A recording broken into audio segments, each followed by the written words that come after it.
What's up mga kaguro at mga mag-aaral? Ako muli ang inyong online teacher, Sir Franco, para sa bagong aralin sa pag-aaral ng kasaysayan at lipunang Pilipino. Para sa mga bago lamang sa aking channel, ako ay isang senior high school teacher na gumagawa ng mga simpleng presentation para sa bagong senior high school curriculum program. Ngayon, tatalakayin natin ang Universal Healthcare System o UHC, isang batas at programa ng pamahalaan na layuning tiyakin na ang bawat Pilipino, saan man nakatira, anuman ang trabaho, anuman ang estado sa buhay, ay may akses sa dekalidad at abot kayang serbisyong pangkalusugan. Para sa layunin natin sa ating aralin, naipaliliwanag ang konsepto ng Universal Healthcare System bilang bahagi ng mga programang pangkaunlaran ng pamahalaan. Natutukoy ang mga pangunahing layunin at elemento ng Universal Healthcare. Nakikilala ang mga piling programang kaakibat ng Universal Healthcare. Nasusuri ang epekto ng UHC at makapagbigay ng sariling pananaw kung epektibo ba ang pagpapatupad nito. Maaari itong gamitin ng mga guro na nanonood ngayon para sa kanilang daily lesson log. Ano nga ba ang UHC? Ang Universal Healthcare System ay sistemang nagtitiyak na lahat ng Pilipino ay may akses sa komprehensibo, dekalidad, abot kayang health services. Ipinatupad ito sa ilalim ng RA 11223 noong 2019.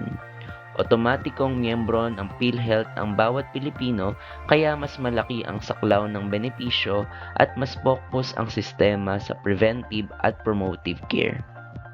Ang Universal Healthcare o UHC system sa Pilipinas ay isang sistemang pangkalusugan na naglalayong tiyakin na lahat ng Pilipino ay may pantay-pantay na akses sa dekalidad, abot kaya at komprehensibong serbisyo pangkalusugan, anumang antas ng kanilang kakayahang pinansyal.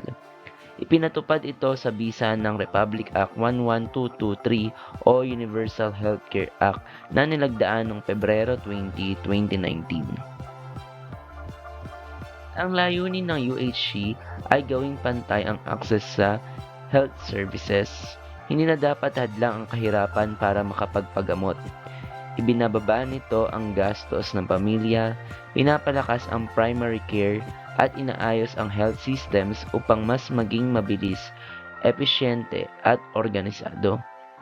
Ang pangunahing layunin ng Universal Healthcare System ng Pilipinas ay matiyak na lahat ng mamamayang Pilipino ay may akses sa legalidad, abot kaya at komprehensibong serbisyong pangkalusugan anuman ang kanilang antas ng kabuhayan. Isinusulong nito ang otomatikong pagkakasapi ng lahat ng nasa National Health Insurance Program, which is yung PhilHealth, pagpapalakas ng preventive at promotive care, pagbawas sa gastos ng mga pasyente, at pagsasaayos ng healthcare delivery system upang ito ay mas maging epesyente, maayos at pantay para sa lahat. May 6 na vital elements ang UHC. Una, automatikong covered ka sa PhilHealth. Pangalawa, nakasentro ito sa primary care, ibig sabihin maagap ang pag-iwas at pagpapagamot. May pagpapaganda rin ng health facilities, financial protection, mas organisadong service delivery at mas maraming health workers lalo na sa malalayong lugar. Ano nga ba ang mga programa sa ilalim ng UHC? Una, ang Consulta Package. Ang Consulta Package o Primary Care Services ay para siguraduhin na hindi na kailangang maghintay hanggang lumala ang sakit. Libre ang konsultasyon, basic labs, at maintenance medicines. Primary care ang puso ng UHC dahil mas mura, mas mabilis at mas epektibo ang pag-iwas kaysa gamutan. Layunin nito na magbigay ng libreng primary care services tulad ng konsultasyon, laboratory tests, at gamot sa mga PhilHealth members. Sakop nito ang blood tests, urinalysis, chest x-rays, maintenance medicines, at iba pa. Pangalawa naman ang Health Facility Enhancement Program o HFEF. Sa HPEF naman, tinututukan ang kalidad ng pasilidad, nagpapagawa ng bagong ospital, barangay health stations, rural health units, at nag-upgrade ng equipment. Mas maayos na pasilidad, mas magandang serbisyo. Layunin nito ang pagpapahusay ng infrastruktura at kagamitan sa mga pampublikong ospital at health centers. Sakop nito ang pagkumpuni o pagpapatayo ng ospital, barangay health stations, at rural health units. Special Health Funds o SHF. Pinag-iisa sa SHF ang pondong pangkalusugan mula sa iba't ibang ahensya. Dahil dito, mas malinaw, mas pantay, at mas epesyente ang pondo sa probinsya o lungsod. Mas nagiging responsive ang LGU sa health needs ng kanilang komunidad. Layunin nito ang pagkonsolida ng pondo mula sa PhilHealth, DOH at LGUs para mas epektibong paggasta sa serbisyong pangkalusugan sa mga probinsya at lungsod. Pinangangasiwaan ito ng mga lokal na pamahalaan sa ilalim ng UHC. Integration of local health systems. Sa integration, hindi hiwa-hiwalay ang health centers. Iisa ang sistema at mas malinaw ang referral flow mula barangay health station hanggang provincial hospital. Layunin nito na pag-isahin ang lahat ng pampublikong health facilities mula sa barangay hanggang sa provincial level, sa ilalim ng isang provincial o citywide health system para mas maayos na serbisyo. Health Workforce Deployment Program. Para matugunan ang kakulangan ng health workers, nagde-deploy ang DOH ng dagdag na doktor, nurse, midwife at iba pang geographically isolated and disadvantaged areas. Layunin nito na magpadala ng karagdagang mga doktor, nurse at midwife sa mga malalayong lugar na kulang sa medical professionals.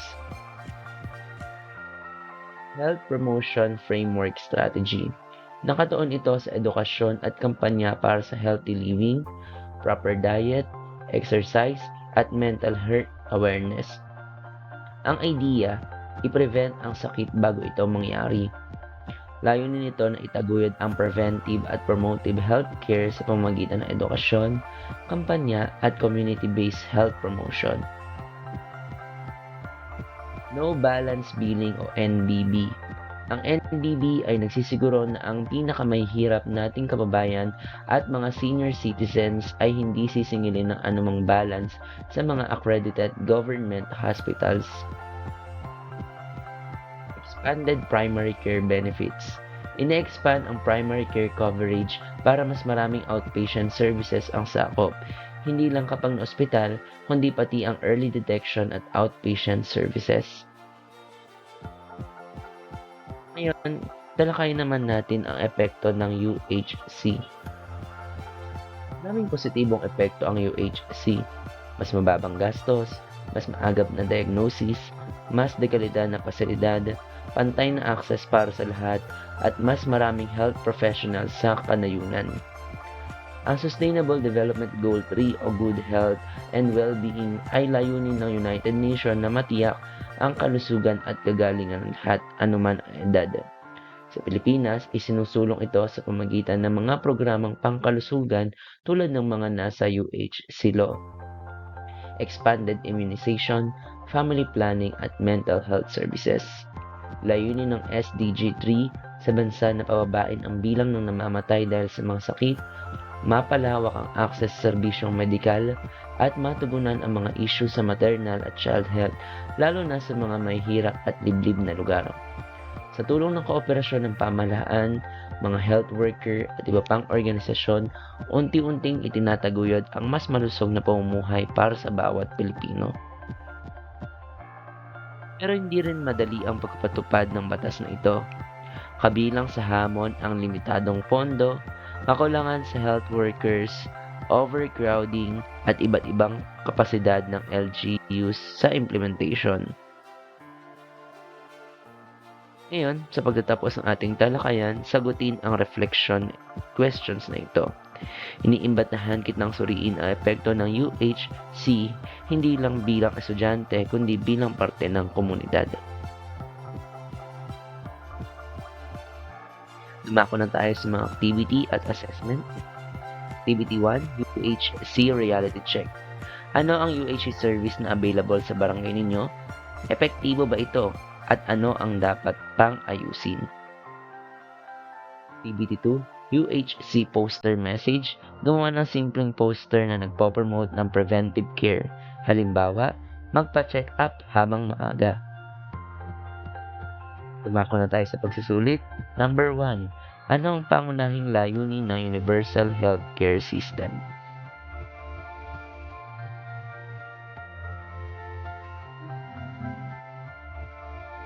Letter B. Pantay na access sa dekalidad, abot kaya, at komprehensibong health services.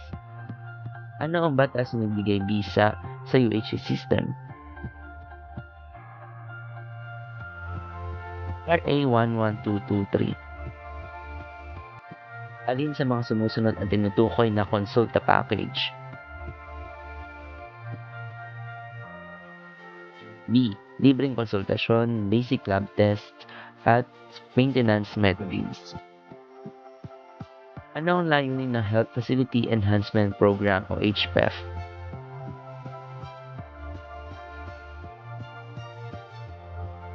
B. Pag-ayos at pagpapalakas ng health facilities at equipment. 5. Ano ang ibig sabihin ng No Balance Billing Policy?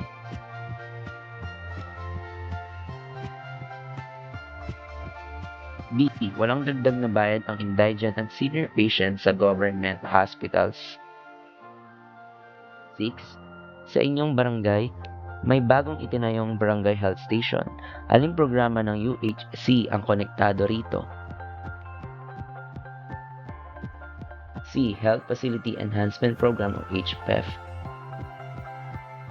Ang lolo ni Miguel ay indigent senior citizen na naospital sa public hospital. Hindi siya siningil kahit piso. Aling polisiya ang nagpahintulot nito? B. NBB o No Billing Policy.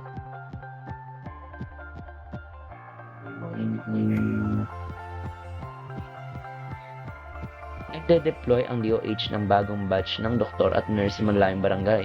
Aling bahagi ng UHC ito? D. Human Resource for Health Deployment. 9. Kung ikaw ay gagawa ng proyekto para sa inyong barangay na nakatuon sa preventive care, alin ang pinakamalapit sa UHC objectives? A. Pagbibigay ng libreng vitamins at hypertension screen. And ayon sa UHC, bakit mahalaga ang integration ng local health systems? B. Para gawing pare-pareho at koordinado ang health services sa barangay, lungsod, at probinsya.